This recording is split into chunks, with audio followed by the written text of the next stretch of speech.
Hello नमस्कार माझ्या सर्व लाडक्या ताई आणि दादांना श्री स्वामी समर्थ। तुम्हा सर्वांना आजचा दिवस खूप छान जाओ ही स्वामींच्या चरणी प्रार्थना।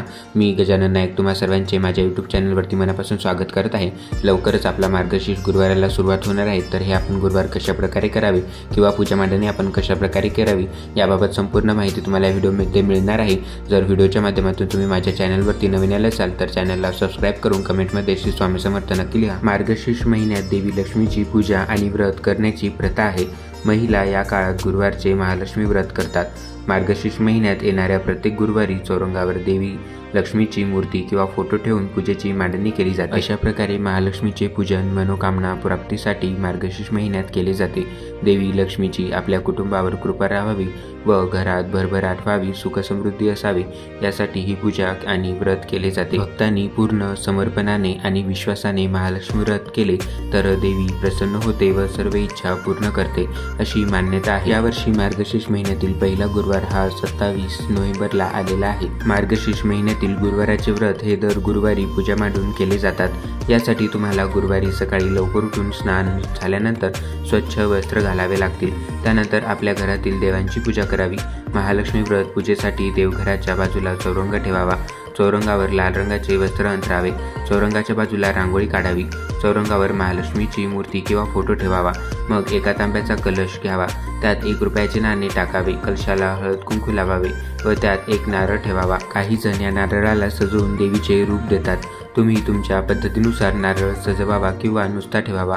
चौरंगावर एका ठिकाणी 5 फळे ठेवावी। एकीकडे विड्याची पाने व त्यावर देवीचा शृंगार ठेवावा। त्यानंतर महालक्ष्मी व्रत कथा पुस्तक देखील ठेवून त्याची पूजा करावी। देवीला हळदी कुंकू व्हावे, हार घालावा, फुले अर्पण करावीत व फुलाची वेणी देखील घालावी। मार्गशीर्ष महिन्यातील गुरुवारी व्रत करताना काही जण एक भुक्त राहून व्रत करतात। यामध्ये तुम्ही दिवसभर व्रत करावा व सायंकाळी देवीची पूजा आणि आरती करून मग सात्विक भोजन करून व्रत सोडावे। तसेच दिवसभर केवळ फळे खाऊन देखील काही जण व्रत करतात, जर काही जण उपवासाचे पदार्थ खाऊन व्रत करतात। तुम्ही यातील कोणत्याही प्रकारे व्रत केला तरी चालू शकतो, मात्र व्रत करताना तो पूर्ण भक्तिभावाने करावा। व्रताच्या दिवशी केवळ खाण्याच्या पदार्थांवर मन न गुंतवता मनात देवीचे नामस्मरण सतत सुरू ठेवावे। मराठी वर्षामधील 9वा महिना म्हणजे मार्गशीर्ष। मार्गशीर्षतील प्रत्येक गुरुवार हा सवाष्ण महिलांसाठी विशेष असतो। या दिवशी वैभवलक्ष्मी किंवा महालक्ष्मीचे व्रत करून कुटुंबाला समाधान, शांती, ऐश्वर्य मिळावे अशी प्रार्थना केली जाते। या व्रताच्या दिवशी वैभवलक्ष्मी घट स्थापना करून शास्त्रोक्त पूजा केली जाते, तर शेवटच्या गुरुवारी व्रताचे उद्यापन केले जाते। मनातील सर्व इच्छा पूर्ण करण्याच्या हेतूने श्री महालक्ष्मी व्रत करण्याची पद्धत आहे। या व्रताची सुरुवात मार्गशीर्ष मासातील पहिल्या गुरुवारी होते आणि शेवटच्या गुरुवारी उद्यापन केलं जातं। परंतु जर कोणत्याही कारणास्तव मार्गशीर्ष मासी व्रत करण्यास जमले नाही तर संपूर्ण श्रद्धेपूर्ण कोणत्याही महिन्याच्या पहिल्या गुरुवारपासून सुरू करावे व व्रताची सांगता मात्र मार्गशीर्ष मासाच्या शेवटच्या गुरुवारीच करावी। व्रताचे उद्यापन करावयाच्या दिवशी 7 सुवासिनी किंवा 7 कुमारिकांना घरी बोलावून त्यांना महालक्ष्मीचे स्वरूप जाणून त्यांना हळदी कुंकू लावावे, मनोभावे नमस्कार करावा। नंतर पूजा आरती कहाणी करून प्रसाद म्हणून फळ व महालक्ष्मी व्रत करता पोथीची 1 प्रत प्रत्येकीला द्यावी। पुरुष हे व्रत करत असतील तर त्यांनी स्त्री किंवा कुमारिकांच्या हातावर हळदी कुंकू वाहावे आणि त्यांना महालक्ष्मी स्वरूप जाणून मनोभावे नमस्कार करावा।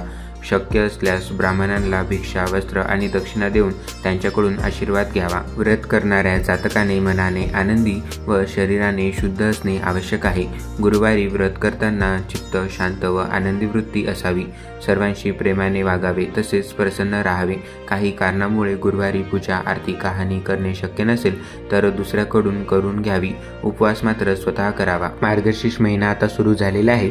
लवकरच आपले पहिले गुरुवार म्हणजेच मार्गशीर्ष महिन्यातील हा पहिला गुरुवार देखील येणार आहे, तर त्याची देखील माझी जी शॉपिंग आहे तर ती झालेली आहे।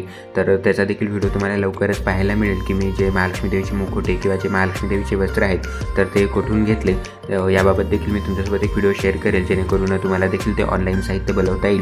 कारण जे काही पूजेचं साहित्य मी बनवत असतो तर ते सर्व साहित्य मी ऑनलाईन बनवत असतो आणि तुम्हाला देखील म्हणजेच ऑनलाईन ते घर बसले तुम्हाला मिळून जातं। व्हिडिओ करण्यामागचा माझा एकच हेतू असतो की तुमच्यापर्यंत ती माहिती पोहोचावी, जेणेकरून तुम्ही देखील म्हणजेच घर बसल्या ऑनलाईन साहित्य बोलवू शकता। तर मी देखील कशा प्रकारे ऑनलाईन साहित्य बनवतो आणि तुमच्यासोबत देखील शेअर करत असतो नवीन नवीन वस्तू मी कोणकोणत्या बनवल्या किंवा नवीन नवीन वस्तू मी काय घेणार आहे। लवकरच आता आपले मार्गशीर्ष महिन्यातील पहिला गुरुवार देखील येणार आहे, तर त्याची देखील आता माझी तयारी सुरूच आहे। तर तो देखील व्हिडिओ मी तुमच्यासोबत शेअर करेल, जेणेकरून तुम्ही देखील तशा प्रकारे पूजा मांडणी करू शकता। तर आजची जी स्वामी सेवा होती तर ती आता माझी करून झालेली आहे, तुम्ही बघू शकता। आणि मार्गशीर्ष महिन्यातील जेवढी काही महत्त्व होतं म्हणजेच मार्गशीर्ष महिन्यातलं तर ते सर्व मी तुमच्यासोबत शेअर केलेलं आहे। आणि पूजा मांडणीचा व्हिडिओ मी तुमच्यासोबत नक्की शेअर करेल, जेणेकरून तुम्ही तशा प्रकारे पूजा मांडणी करू शकता। तर आज होता शुक्रवार आणि आजची जी स्वामी सेवा आहे तर ती आता माझी करून झालेली आहे, तुम्ही बघू शकता। तर कालचा व्हिडिओ तुम्ही बघितला नसेल तर नक्की बघा। कालच्या व्हिडिओमध्ये मी गुरुवारची माहिती तुमच्यासोबत मी शेअर केली आणि आजचा होता शुक्रवार, तर हा शुक्रवारचा व्हिडिओ आहे। आज महालक्ष्मी देवीची देखील मला सेवा करायची होती तर ती देखील मी केलेली आहे। आणि महालक्ष्मी देवीचे जे वस्त्र तुम्ही बघत आहात तर हे देखील मी माझ्या हातानेच तयार केले होते महालक्ष्मी देवीला परिधान करण्यासाठी।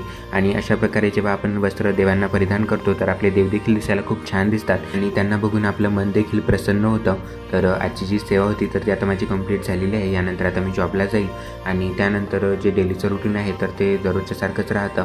तर अशा प्रकारे जी मार्गशीर्ष महिन्याची माहिती मला तुमच्यासोबत शेअर करायची होती तर ती या व्हिडिओच्या माध्यमातून मी तुमच्यासोबत शेअर केली। तर तुम्हाला माझा आजचा व्हिडिओ कसा वाटला कमेंटमध्ये नक्की सांगा। व्हिडिओ आवडला असेल तर लाईक, शेअर आणि सबस्क्राईब करायला विसरू नका।